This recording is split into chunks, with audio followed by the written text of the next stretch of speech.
Assalamualaikum warahmatullahi wabarakatuh. Sahabat Al-Quran, menyelami rahasia Al-Quran kembali menjumpai kita semua untuk sama-sama menimba ilmu, memperkaya ilmu kita mengenai Al-Quran, mengenai firman-firman Allah.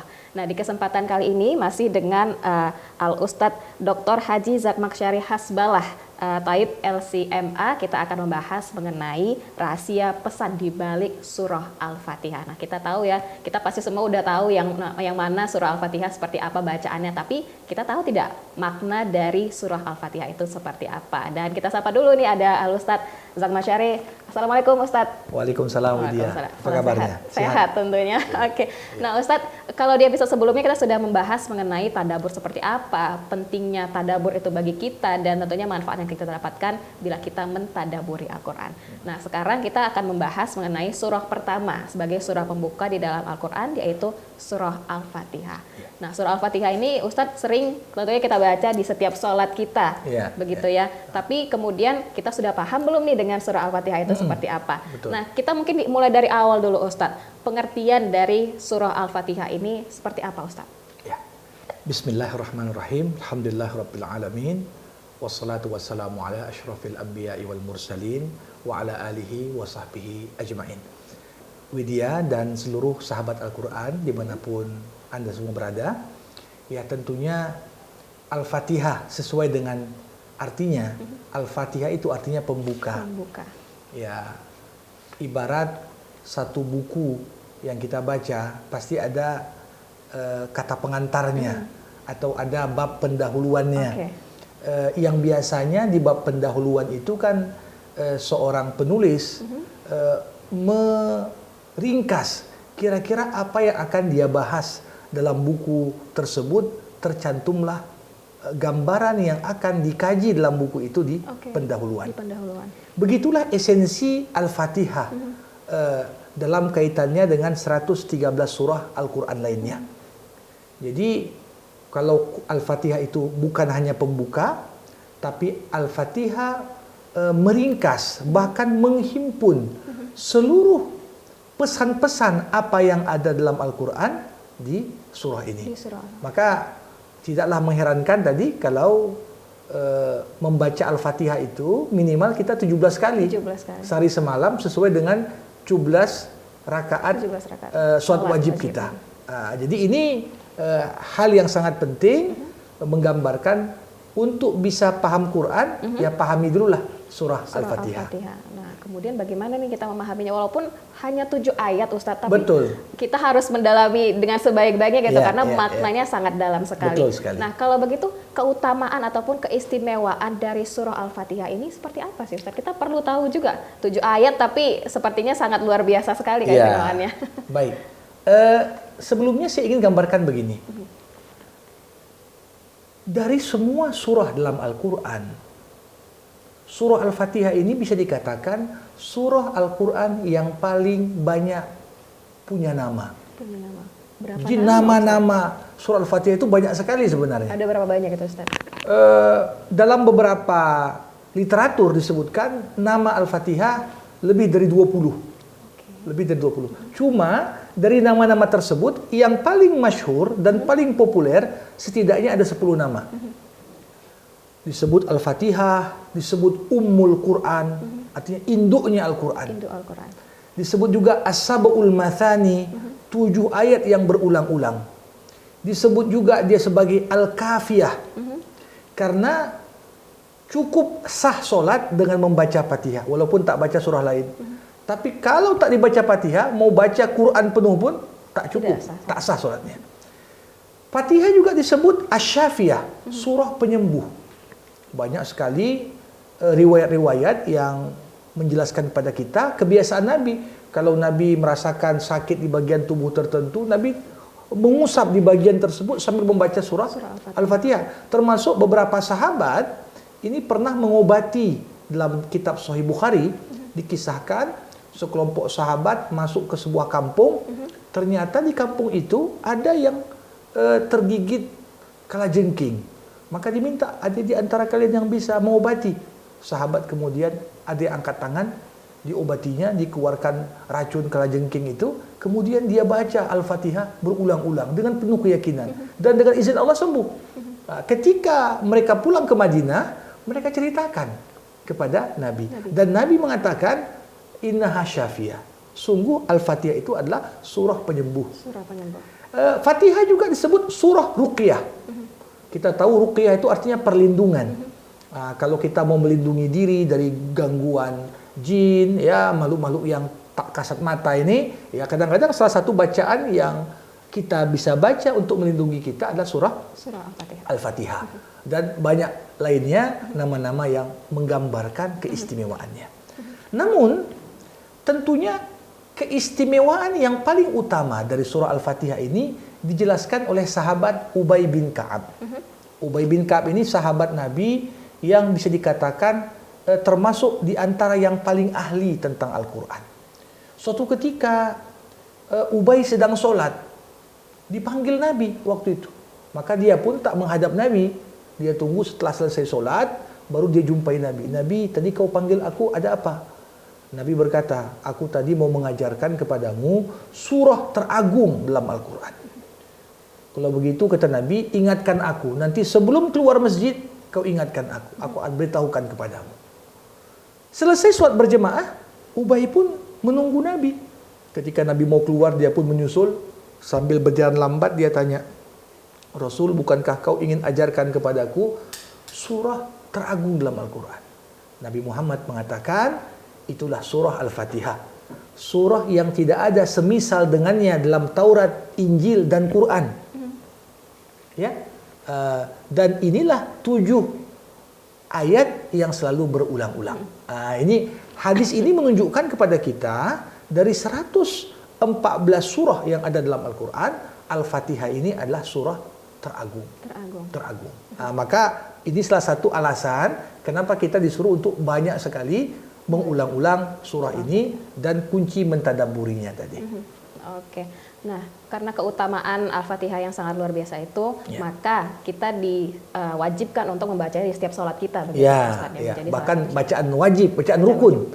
Rukun sholat. Sholat. Jadi kalau tidak baca Al-Fatihah, maka sholat kita tidak sah. Begitu betul. Ya Ustadz ya. Nah, sebenarnya Ustadz, rahasia apa yang terkandung di dalam surah Al-Fatihah ini? Karena tentunya seperti yang tadi saya katakan, maknanya sangat luar biasa. Seperti kalau saya lihat terjemahannya, seperti antara percakapan antara hamba dan Allah, seperti itu. Nah, bagaimana Ustaz? Tepat sekali apa yang Widya sampaikan tadi. Dalam kitab Sahih Muslim ada sebuah hadis qudsi. Ya, Allah Subhanahu wa taala berfirman, "Qasamtus salata baini wa baina 'abdi nisfain. Fa idza qala al-'abdu alhamdulillahi rabbil alamin, qala Allahu hamidani 'abdi." وإذا قال الرحمن الرحيم قال أثنى علي عبدي وإذا قال مالك يوم الدين قال الله مجدني عبدي وإذا قال العبد إياك نعبد وإياك نستعين قال الله هذا بيني وبين عبدي ولعبدي ما سأل وإذا قال العبد اهدنا الصراط المستقيم صراط الذين أنعمت عليهم غير المغضوب عليهم ولا الضالين قال الله هذا لعبدي ولعبدي ما سأل. Allah Subhanahu wa taala dalam hadis yang saya bacakan tadi mengatakan, aku membagi Al-Fatihah kepada 2 bagian. Ketika hamba membaca segala puji bagi Allah, Tuhan semesta alam, Allah berkata, hambaku memujiku. Ketika kita membaca Ar-Rahmanir Rahim, Allah berkata, hambaku memujaku. Ketika kita mengucap Malik Yaumiddin, Allah berkata, hambaku mengelu-elukanku. Ketika kita baca Iyyaka na'budu wa iyyaka nasta'in, Allah berkata, ini bagian antara aku dan hambaku. Bagi hambaku apa yang dia minta. Ketika kita membaca Ihdinas siratal mustaqim, siratal ladzina an'amta alaihim, ghairil maghdubi alaihim waladdallin, Allah pun berkata, ini bagian hambaku dan bagi hambaku apa yang ia pinta. Jadi, seperti yang disampaikan tadi, membaca Fatihah ini adalah bentuk dialog antara hamba dengan Tuhannya. Dari Al-Baqarah sampai An-Nas, Allah yang ngomong, kita yang dengar. Tapi pada Al-Fatihah, kita yang bermunajat. kita yang berbicara, kita yang memuji Allah, kita yang menyampaikan. Jadi inilah rahasia dari Al-Fatihah tadi. Ini bukan hanya sekedar pujian hamba kepada Allah, pengagungan terhadap Allah, tapi inti beragama ada juga disebutkan di sini. Iyyaka na'budu wa iyyaka nasta'in. Inti beragama adalah memurnikan ibadah hanya kepada Allah, memurnikan minta suatu permintaan hanya kepada Allah, jangan yang lain. Barulah esensi kehidupan kita apa? Ihdinas siratal mustaqim, artinya kita perlu hidayah yang menuntun kita tetap berada di jalan yang benar sampai akhir hayat kita.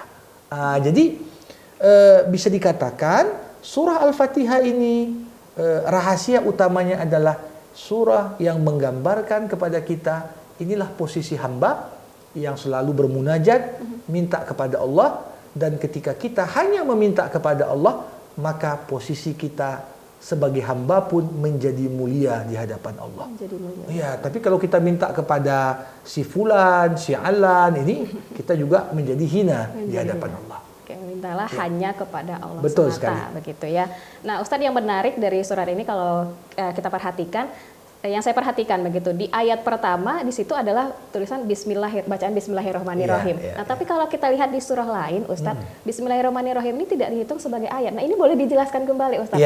Apakah di Al-Fatihah memang ayat pertamanya itu adalah Bismillahirrahmanirrahim atau seperti apa? Baik, ini pertanyaan yang baik sekali, Widya, dan memang sudah menjadi pembahasan di kalangan para ulama kita. Makanya kadang-kadang kita di Indonesia ini yang dominannya bermazhab Syafi'i. Ini kan kita biasa sholat yang jahriyah, kita menjaharkan bismillah. Sholat maghrib, sholat isya, sholat subuh, imam itu kan ketika membaca Bismillahirrahmanirrahim, kita jaharkan. Tapi kalau kita sholat misalnya di Masjidil Haram, ini kan para imam di sana tidak menjaharkan bismillah, langsung Alhamdulillahirabbil alamin. Walaupun mereka juga baca bismillah, tapi dalam hati. Ya. Tadi sudah disebutkan di antara nama surah Al-Fatihah As-Sab'ul Mathani, 7 ayat yang berulang-ulang. Jadi sepakat para ulama ayat Al-Fatihah itu ada 7. Hanya saja di kalangan para ulama ada pembahasan yang mana yang disebut 7 ayat. Apakah ayat pertama itu basmalah atau ayat pertama itu alhamdulillah? Karena kita tahu di surah-surah lain selain Al-Fatihah, bismillah itu kan bisa dikatakan pembatas antara satu surah dengan surah yang lain.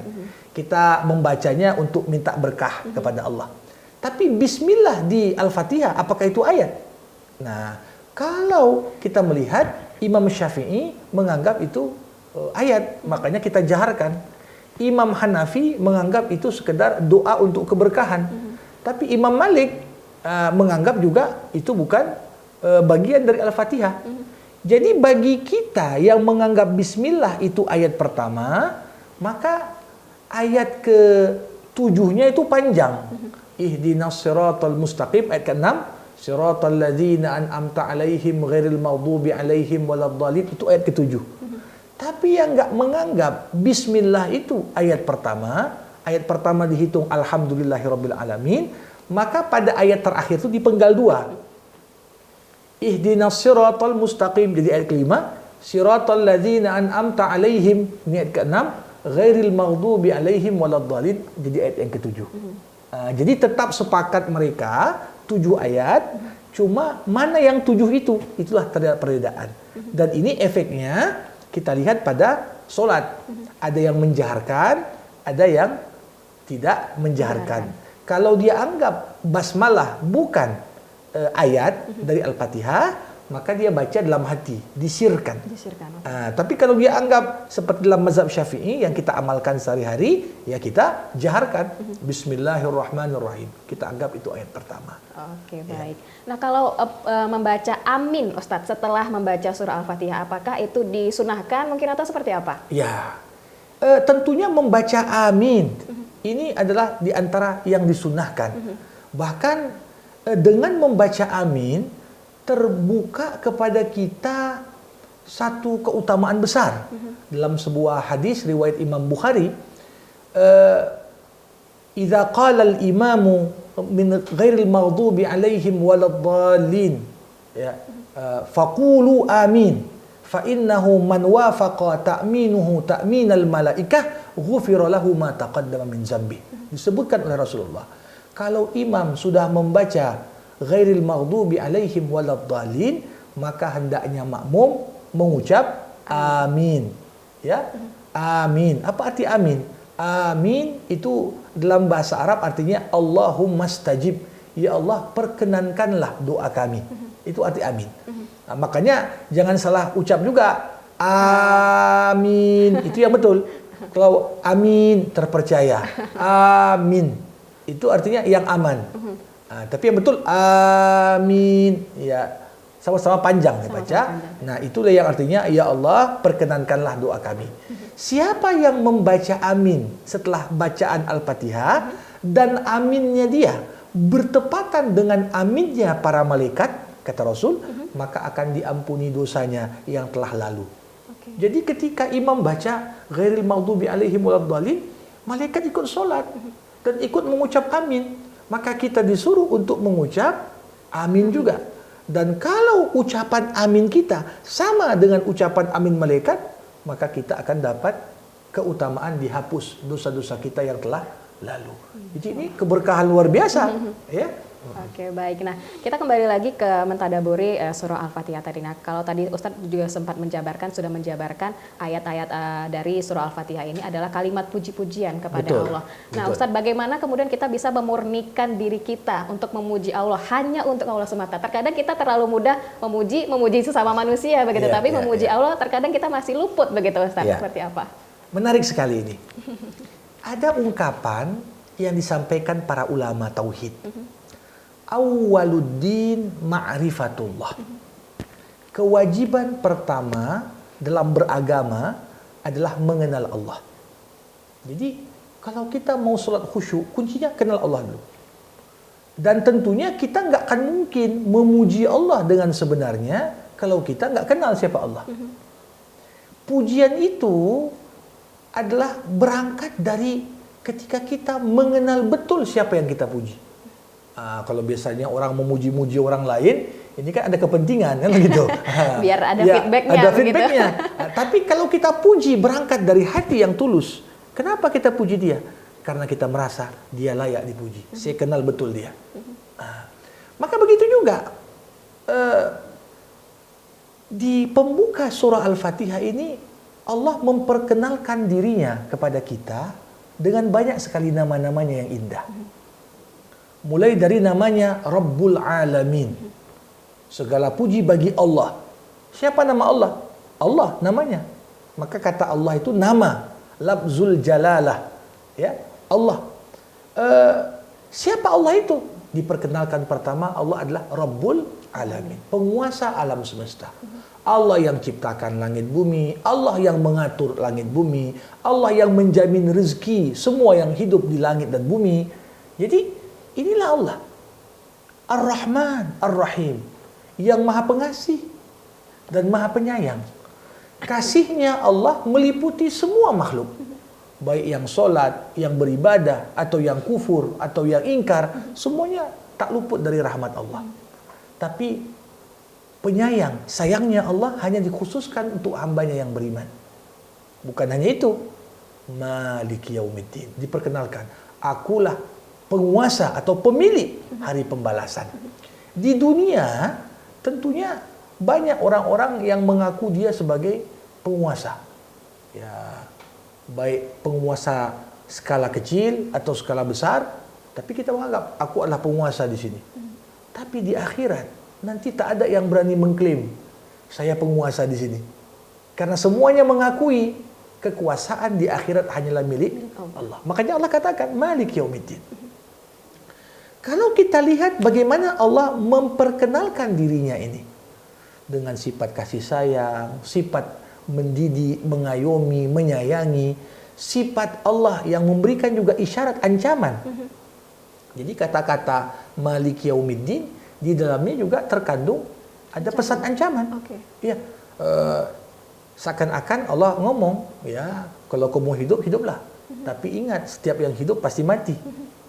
Kalau kau ingin berbuat, terserahlah buat. Tapi ingat, apa yang kau buat itu akan ada pertanggungjawabannya. Di mana? Maliki yaumiddin. Pemilik hari pembalasan. Disitulah kebaikan akan dibalas dengan sebenarnya. Walaupun hanya sekecil biji zarah. Tidak ada yang terzalimi. Nah, jadi pujian-pujian ini, kalau kita resapi maknanya, inilah betul-betul Allah ingin perkenalkan dirinya kepada kita. Dan saya selalu katakan begini, kita ini kan sering sekali salah dalam urutan memperkenalkan atau mengajarkan agama kepada anak-anak kita. Begitu anak ngerti sikit, langsung kita ajarkan pertama cara sholat, cara wudhu, cara baca Quran. Sebelum anak mengenal Allah dengan baik. Intinya sebenarnya harus mengenal Allah lebih Mengenal Allah baik dulu. ya, Ustaz, ya? Kenapa? Para ulama mengatakan, siapa yang mengenal Allah sebelum mengenal perintahnya, ia akan sungguh-sungguh melaksanakan apa yang Allah perintahkan. Tapi siapa yang mengenal aturan Allah sebelum mengenal Allah, maka dia akan mengakali aturan itu. Ini kan yang terjadi sekarang. Kita sholat kayak mana biar cepat ya. Udahlah jamak qasar aja itu ya. Walaupun syaratnya nggak terpenuhi. Kenapa? Nggak kenal kita sama Allah. Yang penting sholat aja. Boleh sholat. Jadi kita otak kita ini mengarahkan kita. Udah kau buat gini saja. Bisa diatur itu. Hanya saja ketika kita membaca Quran, bagian terpenting dari Quran, kenali aku.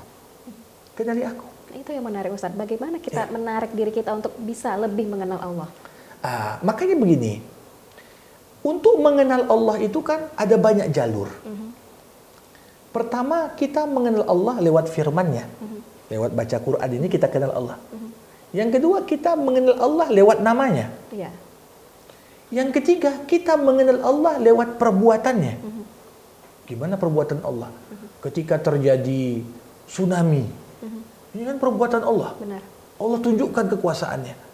Ya, ketika terjadi likuifaksi di Palu, Allah tunjukkan kekuasaannya. Hanya saja problematika orang sekarang, ketika kejadian-kejadian fenomena alam ini kita kaitkan untuk menggambarkan kekuasaan Allah, kita justru berpikir enggak, itu karena faktor ini, faktor itu, tapi enggak pernah kita kaitkan dengan apa pesan Allah di balik kejadian itu.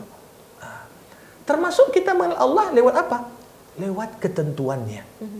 Jadi sebenarnya kita dalam hidup ini kadang-kadang kena musibah, kita hidup ini dapat cobaan, ya, dapat nikmat. Ini kan sebenarnya cara Allah untuk mengenal kita. Kita sakit. Kenapa kita sakit? Supaya kita kenal Allah itu sang penyembuh. Kalau kita nggak pernah sakit, gimana kita mengenal Allah? Kalau kita pernah miskin, supaya kita mengenal Allah itu yang maha mengayakan. Kalau kita nggak pernah miskin, nggak pernah kita kenal nama Allah Al-Mughni. Kita nggak akan kenal nama Allah Ar-Rafi, yang mengangkat derajat. Kalau kita, ya hidupnya kita gini, ya stagnan saja, tak pernah naik, tak pernah turun. Jadi semua yang terjadi dalam hidup ini, kuncinya adalah Allah ingin perkenalkan kita lewat ketetapannya kepada kita. Jadi banyak sekali sebenarnya. Kalau orang ingin kenal Allah, apapun yang kita lihat di alam semesta pasti menuntun kita untuk dapat mengenalnya. Tapi orang yang tak mau kenal sama Allah, walaupun diturunkan mukjizat di depan matanya, tetap dia tak akan mengenal Allah. Itulah intinya. Artinya apa? Kau bisa kenal Allah kalau memang kau ingin mencari Allah. Maka ada ayat Quran mengatakan fafirru ilallah. Larilah kau menuju Allah. Lari. Bersegera kita untuk kenal Allah. Karena kalau kau sudah mengenal Allah, kau telah menemukan segalanya. Kalau kau kehilangan Allah, walaupun ada harta, ada pangkat, ada jabatan, ada popularitas, kau kehilangan semuanya. Kalau kita kehilangan Allah. Ini esensi dari Al-Fatihah. Kenali Allah. Kenali Allah. Ustadz, terakhir ini Ustadz, ada ayat yang tentunya juga sangat menarik, yaitu adalah ihdinas siratal mustaqim, tunjukilah kami jalan yang lurus. Ustadz, singkat saja, seperti apa kemudian kita agar tetap istiqomah berada di jalan yang lurus, Ustadz? Ya, ini mungkin sebagian orang bertanya, kenapa kita ulang minta hidayah kepada Allah? Bukankah yang baca Fatihah sudah dapat hidayah? Kenapa minta lagi? Ini sebenarnya pertanyaan yang menarik sekali, menggambarkan kepada kita setiap aspek kehidupan kita membutuhkan tuntunan dari Allah. Sekecil apapun apa yang kita kerjakan membutuhkan tuntunan dari Allah. Dan hidayah itu punya tingkatan. Ya, insting kita hidayah.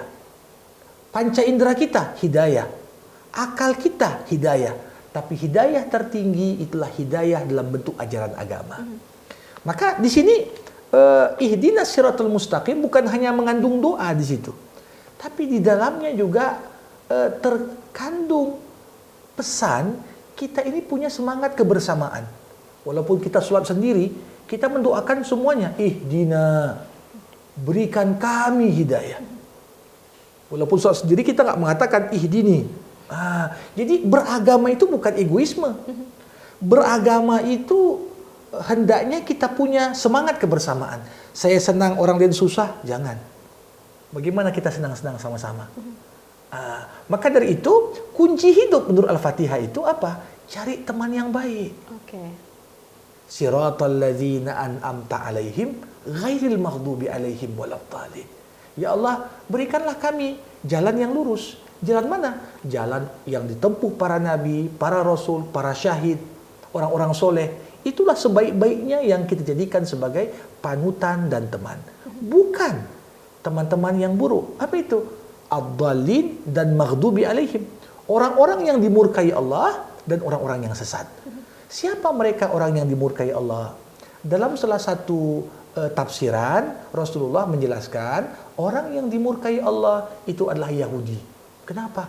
Mereka punya ilmu, tapi ilmunya digunakan untuk ngakali. Sedangkan yang sesat itu siapa? Orang-orang Nasrani. Karena mereka beribadah dibangun di atas ketidaktahuan dan kesesatan. Jadi punya ilmu nggak diamalkan, hati-hati, nanti Anda dimurkai Allah. Beribadah tanpa ilmu, hati-hati, Anda bisa sesat. Jadi yang perlu untuk dijadikan teman, yang punya ilmu dan mengamalkan ilmunya. Bukan yang punya ilmu, tapi ngakali. Bukan yang beribadah, rajin, semangat, tapi nggak punya ilmu. Inilah dia inti dari jalan yang lurus seperti yang disebutkan tadi. Oke, baik. Jadi inti dari episode kedua kita kali ini yaitu membahas mengenai tadabbur surah Al-Fatihah, yaitu intinya adalah bagaimana kita mengenal Allah. Segala apapun yang kita lakukan ingat kembali lagi kepada Allah. Begitu kurang lebih ya Ustadz ya. Mudah-mudahan teman-teman sahabat Quran semuanya di episode kedua kali ini kita benar-benar mendapatkan pesan yang sangat luar biasa sekali yang sudah diajarkan oleh Ustadz kepada kita, dan tentunya kita harapkan pesan ini juga sampai kepada teman-teman yang menonton. Semoga niat baik kita untuk menambah ilmu kita juga akan mendapatkan pahala dari Allah Subhanahu wa taala. Jangan lupa kami ajak juga teman-teman untuk selalu like, komen, dan subscribe YouTube channel kita dengan menyelami rahasia Al-Quran. Semoga kita mendapatkan berkah dari apa yang sudah kita lakukan hari ini. Dan tentunya kita akan kembali lagi di episode selanjutnya. Kita akan membahas surah-surah lain lagi, masih bersama dengan Ustadz yang sangat luar biasa. Dan sekian dulu untuk hari ini teman-teman sahabat Quran. Wassalamualaikum warahmatullahi wabarakatuh.